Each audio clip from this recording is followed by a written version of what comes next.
കർണാടകയിലൂടെ കേരളീയ Darshan T V അവതരിപ്പിച്ചുകൊണ്ടിരിക്കുന്ന കർണാടകയിലൂടെ എന്ന പരിപാടിയുടെ പുതിയൊരു എപ്പിസോഡിലേക്ക് ബഹുമാന്യ പ്രേക്ഷകരെ ഹാർദവമായി സ്വാഗതം ചെയ്യുന്നു. ഒരു ഭരണാധികാരി, ആ ഭരണാധികാരിയുടെ ഭരണസംബന്ധമായ കാര്യങ്ങളും വ്യക്തിപരമായ ജീവിതവും കുടുംബപരമായ ജീവിതവും എല്ലാം ട്രാൻസ്പെറൻ്റ് ആയിരിക്കണമെന്നാണ് പൊതുവേ ഉള്ള ഒരു വിശ്വാസം. ആ വിശ്വാസത്തിന് ഘടകവിരുദ്ധമായി ആര് പ്രവർത്തിച്ചാലും അതിൻ്റെ പിന്നിൽ എന്തെങ്കിലും ദുരൂഹതകൾ ഉണ്ടായിരിക്കും. അത് ഉണ്ടാവാൻ പാടില്ല.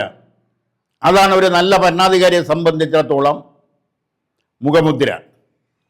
ഇവിടെ കുറേ നാളായി രാഷ്ട്രീയ രംഗത്ത് നിൽക്കുന്ന അല്ലെങ്കിൽ രാഷ്ട്രീയ രംഗത്ത് ഉന്നത പദവികൾ അലങ്കരിക്കുന്ന അവരുടെ കുടുംബാംഗങ്ങളെക്കുറിച്ച് അവരെക്കുറിച്ച് ഒക്കെ ചില അഴിമതികൾ, ചില ശക്തമായ ആരോപണങ്ങളൊക്കെ വന്നു തുടങ്ങിയിട്ട് അതിൻ്റെ കണക്കുകളെല്ലാം പുറത്തു വന്നുകൊണ്ടിരിക്കുന്നു. ആ കണക്കുകളെ സംബന്ധിച്ചിടത്തോളം എത്രത്തോളം അതിൽ ശരിയുണ്ട്, എത്രത്തോളം അത് തെറ്റുണ്ട് എന്നെല്ലാം നാളെ അല്ലെങ്കിൽ ഇനി വരുന്ന അതുമായി ബന്ധപ്പെട്ട അന്വേഷണങ്ങളിലൊക്കെ തന്നെ പുറത്തു വരാൻ സാധ്യതയുള്ളൂ. എന്തായാലും എന്തൊക്കെയോ രാജകൊട്ടാരത്തിൽ ചീഞ്ഞ് നാറുന്നുണ്ട്. സീസറുടെ ഭാര്യ എന്നും എപ്പോഴും സംശയത്തിന് അധീനയായിരിക്കണം. അത് വളരെ മുമ്പ്, വളരെ പണ്ട് ഭാരതീയ ചിന്തയിൽ, ഭാരതീയ സംസ്കാരത്തിൽ ഉയർന്നു വന്ന ഒരു തത്വമാണ്. അത് ശിരസ വഹിച്ചുകൊണ്ട് എത്ര ഭരണാധികാരികൾ ഇന്ത്യയെ ഭരിച്ചു, സംസ്ഥാനങ്ങൾ ഭരിച്ചു, കേരളം ഭരിച്ചു എന്നെല്ലാം നാളത്തെ ചരിത്ര വിദ്യാർത്ഥികൾ, രാഷ്ട്രീയ വിദ്യാർത്ഥികൾ വിലയിരുത്തേണ്ടതാണ്. എന്തൊക്കെയായാലും എവിടെയൊക്കെയോ ചില പൊട്ടലും ചീറ്റലുകളും നടന്നുകൊണ്ടിരിക്കുന്നു. അതിൻ്റെ ചില കേന്ദ്ര ഏജൻസികൾ അതുമായി ബന്ധപ്പെട്ട് മുഖ്യമന്ത്രിയുടെ മകളടക്കം ഉള്ളവരെ ചോദ്യം ചെയ്ത് കഴിഞ്ഞിരിക്കുന്നു. ഇനി ചോദ്യം ചെയ്യാനും പോകുന്നു. ചില സംസ്ഥാന നേതാക്കളെ ചോദ്യം ചെയ്യുമെന്ന് ഉള്ള വാർത്ത പുറത്തു വന്നിരിക്കുന്നു. അത് എന്തു തന്നെയായാലും ഈ വാർത്തയെ എത്ര നിഷേധിച്ചാലും അതിനകത്ത് പറയത്തക്ക പൊരുൾ ഒന്നും തന്നെ ഇല്ലെന്ന് വെച്ചാലും ഇങ്ങനെ ഒരു ആരോപണം വരാനുണ്ടായ ഭൗതിക രാഷ്ട്രീയ സാഹചര്യം എന്ന് പറയുന്നത് അതിന് ഉത്തരവാദികൾ ആരായാലും അവർ ജനങ്ങളുടെ മുന്നിൽ, ജനകീയ കോടതിയിൽ വിചാരണയ്ക്ക് വിധേയരായേ മതിയാവും. ചരിത്രം അതാണ് പഠിപ്പിക്കുന്നത്. ഇപ്പോൾ കേരളത്തിൽ നടന്നു വരുന്ന അല്ലെങ്കിൽ പുതിയ സംവിധാനം വരുന്നതിന് മുമ്പത്തെ കഴിഞ്ഞ ഭരണ സംവിധാനത്തിൽ നടന്നു എന്ന് പറയുന്ന ചില അഴിമതികൾ, അതിൽ എത്രത്തോളം ശരിയുണ്ടെങ്കിലും ഇല്ലെങ്കിലും ഇപ്പോഴത്തെ ഒരു അവസരമായി കിഫ്ബി എന്ന് പറയുന്ന ഒരു സഹകരണ സംഘം വഴി 240 കോടി രൂപ അന്നത്തെ സർക്കാരിന് വേണ്ടി, ആ സർക്കാർ വീണ്ടും അധികാരത്തിൽ വരുന്നതിന് വേണ്ടിയുള്ള പ്രചരണത്തിനായി ചിലവാക്കി എന്നുള്ള വാർത്തകൾ പുറത്തു വന്നുകൊണ്ടിരിക്കുന്നു. കോടികൾ, ഒരു തിരഞ്ഞെടുപ്പ് വരുമ്പോൾ കോടാനുകോടി രൂപയാണ് ഓരോ രാഷ്ട്രീയ പാർട്ടികളും ചിലവഴിക്കുന്നത്. അതൊന്നും സത്യസന്ധമായ കണക്കുകളോടെ തിരഞ്ഞെടുപ്പ് കമ്മീഷന്റെ മുന്നിൽ എത്താറില്ല. ചില ഭാഗങ്ങളിൽ നിന്നും അത് പൊട്ടി പുറത്തു വരുന്നുണ്ടെന്ന് മാത്രം. തനിക്ക് 1 കോടി രൂപ കിട്ടിയെന്ന് പറഞ്ഞത് മുൻ തെരഞ്ഞെടുപ്പിന് 1 കോടി രൂപ തനിക്ക് ലഭിച്ചു എന്ന് പറയുന്നത് മുൻ മുഖ്യമന്ത്രി ശ്രീ ഉമ്മൻചാണ്ടിയുടെ മകനാണ്. ഇപ്പോൾ മറ്റൊരു നേതാവ് പി സി ചാക്കോ പറയുന്നു 4 കോടി രൂപ എനിക്ക് തന്നയച്ചിട്ട് എൻ്റെ കയ്യിൽ എത്തിയില്ല എന്ന്. അപ്പം ഇതെല്ലാം കാണിക്കുന്നത് തിരഞ്ഞെടുപ്പ് വരുമ്പോൾ കോടിക്കണക്കിന് രൂപ എത്തുന്നുണ്ട് ഓരോ സ്ഥാനാർത്ഥികളുടെയും കൈവശം. ഈ പണം എവിടെ നിന്നാണ് വരുന്നത്, എങ്ങനെയാണ് വരുന്നത് എന്ന് ചോദിച്ചാൽ അതൊന്നും ശരിയായ മാർഗത്തിലൂടെയല്ല എന്നുള്ളത് എല്ലാവർക്കും അറിയാം. അത് ഒരു രാഷ്ട്രീയ പാർട്ടിയും അതിൽ നിന്ന് വ്യത്യസ്തമല്ല. ഒരു നിയമസഭാ തെരഞ്ഞെടുപ്പിൽ ഇപ്രാവശ്യം ഒരു സ്ഥാനാർത്ഥി 3 കോടിയിലധികം രൂപ വരെ ചിലവാക്കിയിട്ടുണ്ടെന്നാണ് അനൗദ്യോഗികമായ കണക്കുകൾ സൂചിപ്പിക്കുന്നത്. അപ്പോൾ 3 പ്രധാനപ്പെട്ട ദേശീയ പാർട്ടികളുടെ സ്ഥാനാർത്ഥികൾ അല്ലെങ്കിൽ പ്രധാനപ്പെട്ട 3 മുന്നണിയുടെ സ്ഥാനാർത്ഥികൾ ഒരു നിയമസഭാ മന്ദിരത്തിൽ മത്സരിച്ചപ്പോൾ ചിലവാക്കിയ തുക ഏകദേശം 9 കോടി, അതല്ലെങ്കിൽ ഒരു റൗണ്ട് ചെയ്ത് പറയുകയാണെങ്കിൽ 10 കോടിയോളം രൂപ.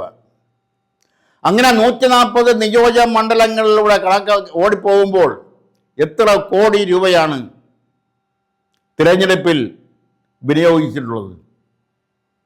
അതെല്ലാം അതിശയിപ്പിക്കുന്ന കണക്കുകളാണ്. അതുപോലെ തന്നെ കേരളത്തിൽ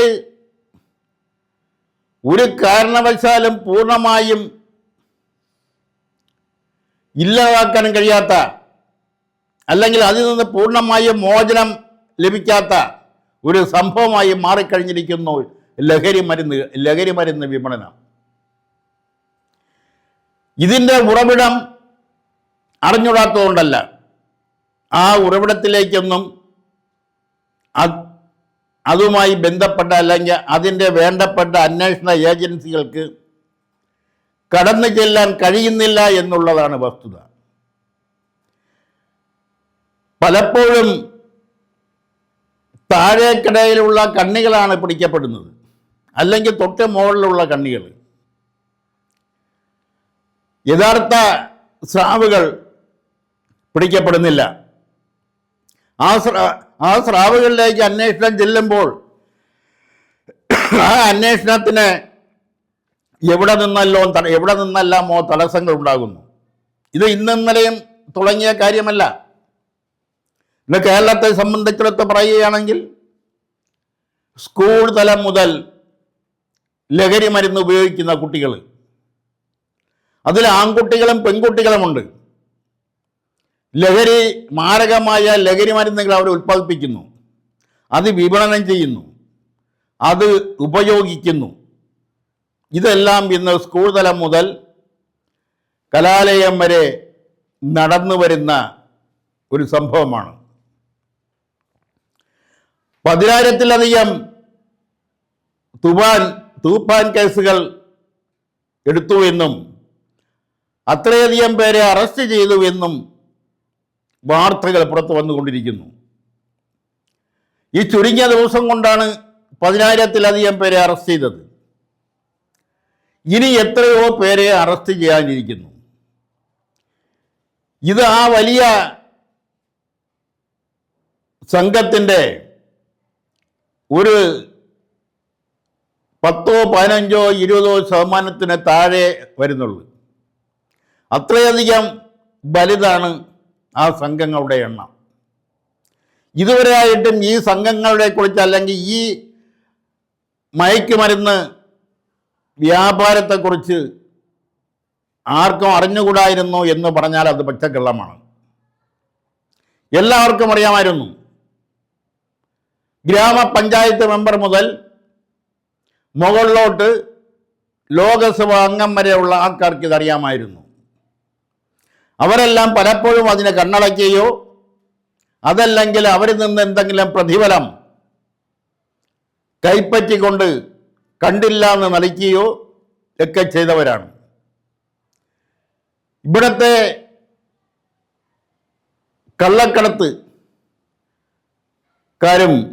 കള്ളക്കടത്ത് ദിവസവും കിലോ കണക്കിന് കള്ളക്കടത്ത് സ്വർണ്ണങ്ങൾ വരുന്നു. ഇത് ഇവിടെ നിന്ന് വരുന്നു, എങ്ങോട്ട് പോകുന്നു, ഇത് എങ്ങനെയാണ് ആഭരണങ്ങളായി മാറുന്നത്, ഇതിൻ്റെയൊക്കെ ഉറവിടം എവിടെയാണ്, അതൊന്നും അറിഞ്ഞുകൂടാത്തതുകൊണ്ടല്ല.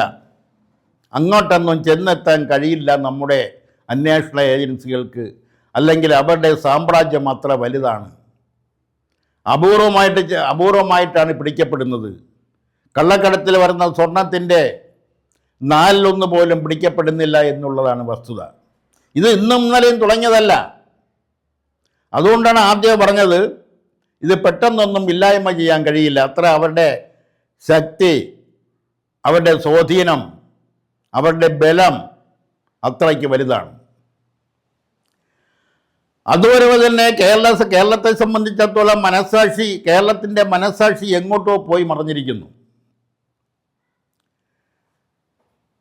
ധനമില്ലാത്ത മനസ്സിൻ്റെ ഉടമകളായി പ്രത്യേകിച്ചും പുതിയ തലമുറ, അത് സ്കൂൾ കുട്ടികളെ വരെ വന്നു പെട്ടിരിക്കുന്നു എന്നുള്ളതിന് ഏറ്റവും വലിയ തെളിവാണ് കഴിഞ്ഞ ദിവസം ആലപ്പുഴ ജില്ലയിലെ കരുവാറ്റയിൽ ഒരു പ്രായമുള്ള പുരുഷനെ അതിക്രൂരമായി കൊലപ്പെടുത്തിയത്. അതിക്രൂരമായി കൊലപ്പെടുത്തിയെന്ന് പറയുമ്പോൾ ആ കൊലയാളികൾ, ആ കൊലപ്പെടുത്തിയവർ എല്ലാം തന്നെയും കൗമാരപ്രായക്കാരാണ്. +1 +2 വിദ്യാർത്ഥികളാണ്. അതിന് കൊട്ടേഷൻ കൊടുത്തതാവട്ടെ വെറും 13 വയസ്സ് മാത്രമുള്ള 8ാം സ്റ്റാൻഡേർഡിൽ പഠിക്കുന്ന ആ കൊല്ലപ്പെട്ട വയോധികന്റെ ചെറുമകൾ. കേരളീയ സംസ്കാരം എങ്ങോട്ടാണ് പോകുന്നത്? മനുഷ്യ സ്നേഹികൾക്ക് ജന്മം കൊടുത്തൊരു നാട്, അവരുടെ പ്രവർത്തന മേഖലകളിൽ അവരുടെ പ്രവർത്തനത്തിലൂടെ വളർന്നു വന്ന ഒരു നാട്. ആ നാട്ടിൽ ഇത്രയധികം മതപതനവും സാംസ്കാരിക ശൂന്യവും മനുഷ്യത്വരഹിതവും ആയ മനസാക്ഷി മരവിച്ച ഒരു നിലയിലേക്ക് മാറാനുണ്ടായ കാരണം എന്താണ്? അതിനെക്കുറിച്ച് ശാസ്ത്രീയമായി പഠിച്ചുകൊണ്ട്, അതിനെക്കുറിച്ച് ഒരു പഠനം നടത്തിക്കൊണ്ട് മാത്രമേ ഇതിൻ്റെ കാരണങ്ങൾ, ഇതിൻ്റെ ഉറവിടം എവിടെയാണ്, ആരെല്ലാമാണ് ഇനി ഒത്താശകൾ ചെയ്തു കൊടുക്കുന്നത്, ആരെല്ലാമാണ് ഇതിൻ്റെ പങ്ക് പറ്റുന്നത് എന്നെല്ലാം തിരിച്ചറിഞ്ഞുകൊണ്ട് മാത്രമേ അതില്ലായ്മ ചെയ്യാനുള്ള പ്രവർത്തനങ്ങൾ ഫലവത്താവൂ. രോഗം അറിഞ്ഞ് ചികിത്സിക്കുകയാണ് വേണ്ടത്. അത് ഒരു വശത്ത് നടക്കുമ്പോൾ തന്നെയാണ് യാതൊരുവിധ പ്രതിബദ്ധതയുമില്ലാതെ, ഉത്തരവാദിത്ത ബോധവുമില്ലാതെ ഉള്ള രാഷ്ട്രീയ മേഖലകൾ, രാഷ്ട്രീയ പ്രവർത്തനങ്ങൾ. മുമ്പെല്ലാം രാഷ്ട്രീയ പ്രവർത്തകർക്ക് സമൂഹത്തിലൊരു മാന്യതയുണ്ടായിരുന്നു. ആ മാന്യത എവിടെയോ പോയി നഷ്ടപ്പെട്ടിരിക്കുന്നു. ഇന്ന് രാഷ്ട്രീയ പ്രവർത്തകർ ജനങ്ങളുടെ മുന്നിൽ അപകാശകരായി മാറിയിരിക്കുന്നു. അവർ എത്ര ഉന്നത തലത്തിൽ നിൽക്കുന്നവരായാലും ഒരു ഘട്ടത്തിൽ അവർ ജനങ്ങളുടെ മുന്നിൽ അപകാശകരാണ്. കാരണം അവർ ചെയ്തിട്ടുള്ള പ്രവൃത്തികൾ, അവരും അവരുടെ കുടുംബാംഗങ്ങളും സമ്പത്തുണ്ടാക്കുന്നതിന് വേണ്ടി ചെയ്തിട്ടുള്ള പ്രവൃത്തികൾ, അഴിമതികൾ, ഇതെല്ലാം ജനങ്ങൾക്ക് ഇന്ന് കാണാപ്പാടമാണ്. അതുകൊണ്ടാണ് ജനങ്ങൾ ഒരു പരിധിവരെ അവരെയെല്ലാം വെറുക്കുന്നത്. പിന്നെ അവരെ ഒന്നും വെറുപ്പിക്കാതെ കൂടെ കൂട്ടിയിരിക്കുന്നത് അവരിൽ നിന്ന് തങ്ങൾക്ക് ലഭിക്കാവുന്ന എന്തെങ്കിലും ആനുകൂല്യങ്ങൾ നേടിയെടുക്കുന്നതിന് വേണ്ടിയാണ്. ഇപ്പോൾ ഓണമായി, ഓണം തൊട്ടടുത്ത 2-3 ദിവസം കഴിയുമ്പോൾ ഓണമായി. സാധനങ്ങളുടെ വില വർധനവ് അത് വളരെ അധികം വലുതാണ്. നിത്യോപയോഗ സാധനങ്ങളുടെ വില വർധനവ്, അതും സംശുദ്ധമായ ഭക്ഷ്യ വസ്തുക്കൾ കിട്ടാനില്ലാത്ത അവസ്ഥ, മായം ചേർക്കാത്ത വസ്തുക്കൾ കിട്ടാനില്ലാത്ത അവസ്ഥ. കേരളത്തിൽ ഭക്ഷ്യവസ്തുക്കളിൽ മായം ചേർത്ത ഭക്ഷ്യവസ്തുക്കൾ കഴിക്കാൻ തുടങ്ങിയിട്ട്, ഉപയോഗിക്കാൻ തുടങ്ങിയിട്ട് നാളുകളേറെയായി. അതിനെയൊന്നും കർശനമായി നിയന്ത്രിക്കാനോ അതില്ലാതാക്കാനോ ഒന്നും ഇവിടുത്തെ അതുമായി ബന്ധപ്പെട്ട അധികാരികൾക്ക് കഴിഞ്ഞിട്ടില്ല എന്നുള്ളതാണ് വസ്തുത. പലപ്പോഴും അഡ്ജസ്റ്റ്മെൻറ്റിൻ്റെ പിടിക്കപ്പെട്ടാൽ തന്നെയും ഒരു അഡ്ജസ്റ്റ്മെൻറ്റിൻ്റെ ഭാഗമായി അതിൽ നിന്നെല്ലാം പലരും വരുന്നു എന്നുള്ളതാണ് വസ്തുത. തിരുവോണം എന്ന് പറയുന്നത് മലയാളികളെ സംബന്ധിച്ചിടത്തോളം ഒരു ദേശീയ ഉത്സവമാണ്. അതിൻ്റെ പിന്നിലുള്ള ഐതിഹ്യം എന്തു തന്നെയായാലും പുരാണ ഐതിഹ്യപ്രകാരം പ്രഹ്ലാദൻ്റെ മകനാണ് മഹാബലി, ചെറുമകനാണ് മഹാബലി. പുരാണ കഥാപാത്രമായ പ്രഹ്ലാദൻ്റെ ചെറുമകനാണ് മഹാബലി. ആ മഹാബലി കേരളം ഭരിച്ചിരുന്നുവെന്നും അന്ന് എല്ലാവരും ഒരുപോലെ സുഭിക്ഷരായി, ദുഃഖമില്ലാതെ, സന്തോഷപരമായി, പട്ടിണിയില്ലാതെ, ദാരിദ്ര്യമില്ലാതെ ജീവിച്ചിരുന്നുവെന്നും ആ മാവേലി നാടു വാണിടും കാലം എന്ന ആ നീണ്ട നാടൻ പാട്ടിൻ്റെ ആദ്യത്തെ 4 വരിയിൽ നിന്ന് തന്നെ മനസ്സിലാക്കാവുന്നതാണ്. അന്നത്തെ സാംസ്കാരിക രംഗം, അന്നത്തെ സാമ്പത്തിക രംഗം, അന്നത്തെ സാമൂഹിക രംഗം, അന്നത്തെ ആരോഗ്യരംഗം തുടങ്ങി എല്ലാ കാര്യങ്ങളും അന്നത്തെ സാംസ്കാരികമായ കാഴ്ചപ്പാട് പോലും ആ പാട്ടിൽ നിന്ന് വായിച്ചെടുക്കാവുന്നതാണ്. ഇന്നും ആ പാട്ട് പാടുന്നതൊക്കെ വളരെ അപൂർവമായിട്ട് കേൾക്കാമെങ്കിലും പഴയകാല ഓണം ആയിട്ട് ബന്ധപ്പെട്ട കാര്യങ്ങളിൽ നിന്നും ചില വ്യത്യാസങ്ങൾ ഇപ്പോഴുണ്ട്. ആ വ്യത്യാസം എന്ന് പറയുന്നത് അതായത് കുറേ 2-3 പതിറ്റാണ്ടുകൾക്ക് മുമ്പ് വരെ തിരുവോണ ദിവസം കുട്ടികളും ഒരുമിച്ച് തങ്ങളുടെ മാതാപിതാക്കളെ കാണാൻ പോകുന്ന ഒരു പതിവുണ്ടായിരുന്നു. മാതാപിതാക്കൾക്ക് സമ്മാനവുമായി അത് വസ്ത്രങ്ങളായാലും, പ്രായമുള്ള പിതാവാണെങ്കിൽ പുകയില, വെറ്റ, അടയ്ക്ക തുടങ്ങിയ സമ്മാനങ്ങളാണ് കൊണ്ടുപോവുക. അവരെല്ലാം ഒരുമിച്ചിരുന്ന് ഒരു ദിവസമെങ്കിലും ഭക്ഷണം കഴിക്കുന്ന ഒരു ചടങ്ങ് ഓണത്തിനുണ്ടായിരുന്നു. ഇന്നതെല്ലാം മാറി മറഞ്ഞിരിക്കുന്നു. ഇന്ന് പ്രായമുള്ള അച്ഛനും അമ്മയും മക്കളെ കാണാൻ തിരുവോണ ദിവസം മക്കളുടെ വീട്ടിലേക്കാണ് പോകുന്നത്. അല്ലാതെ മക്കൾ അച്ഛനും അമ്മയും താമസിക്കുന്ന വീടുകളിലേക്ക്, അല്ലെങ്കിൽ ഒറ്റപ്പെട്ട് താമസിക്കുന്ന അച്ഛനും അമ്മയുടെ വീടുകളിലേക്ക് വരാറില്ല. ഈ ഒരു മാറ്റം എങ്ങനെ വന്നു എന്ന് ചോദിച്ചാൽ കുടുംബ ബന്ധങ്ങളിലുണ്ടായ വൈകല്യങ്ങളാണെന്ന് പറയാതിരിക്കാൻ നിവൃത്തിയില്ല. ആ കുടുംബ ബന്ധങ്ങളുടെ മൂല്യത അത് എവിടെയോ വെച്ച് മലയാളികൾക്ക് നഷ്ടപ്പെട്ടിരിക്കുന്നു. ഇന്നെല്ലാം യാന്ത്രികമായി മറ്റുള്ളവരെ ബോധ്യപ്പെടുത്തുന്നതിന് വേണ്ടി മാത്രം ആ നിലയിലേക്ക് ഇന്നത്തെ ഓണാഘോഷങ്ങളെല്ലാം മാറിക്കഴിഞ്ഞിരിക്കുന്നു.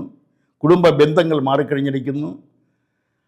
ആ കുടുംബ ബന്ധങ്ങൾക്ക് എന്തെങ്കിലും മൂല്യത ഉണ്ടോ എന്ന് ചോദിച്ചാൽ ഇല്ല എന്നാണ് ഉത്തരം.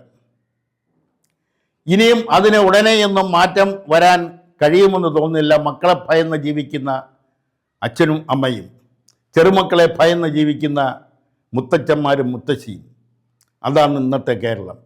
അതിൻ്റെ ഒരു ഉദാഹരണമാണ് ഞാൻ നേരത്തെ സൂചിപ്പിച്ച കഴിഞ്ഞ ദിവസം കരുവാറ്റയിൽ ഒരു മുത്തച്ഛനെ ഒരു ചെറുമകൾ കൊടുത്ത കൊട്ടേഷനിലെ 13 വയസ്സ് മാത്രം പ്രായമുള്ള ഒരു പെൺകുട്ടി കൊടുത്ത കൊട്ടേഷൻ അതിൽ ആ വയോധികനെ കൊലപ്പെടുത്തിയതും കൗമാരക്കാർ. ഇന്നത്തെ ലോകം, ഇന്നത്തെ കേരളം, ആ കേരളത്തിൻ്റെ ശോചനീയാവസ്ഥ, ദയനീയാവസ്ഥ, സാംസ്കാരിക ശൂന്യമായ അവസ്ഥ, വികലമായ അവസ്ഥ, വികൃതമായ അവസ്ഥ, ഈ അവസ്ഥ എങ്ങനെ മാറ്റിയെടുക്കാം എന്നതിനെക്കുറിച്ച് ഒരു പുതിയ കാഴ്ചപ്പാടോടുകൂടി, ഒരു പുതിയ ഊർജത്തോടു കൂടി ചിന്തിക്കണമെന്നാണ് ഈ അവസരത്തിൽ കണ്ണാടിയിലൂടെ എന്ന പരിപാടിയിലൂടെ കേരളീയ ദർശന് ജനങ്ങളുടെ മുന്നിൽ വയ്ക്കാനുള്ളത്.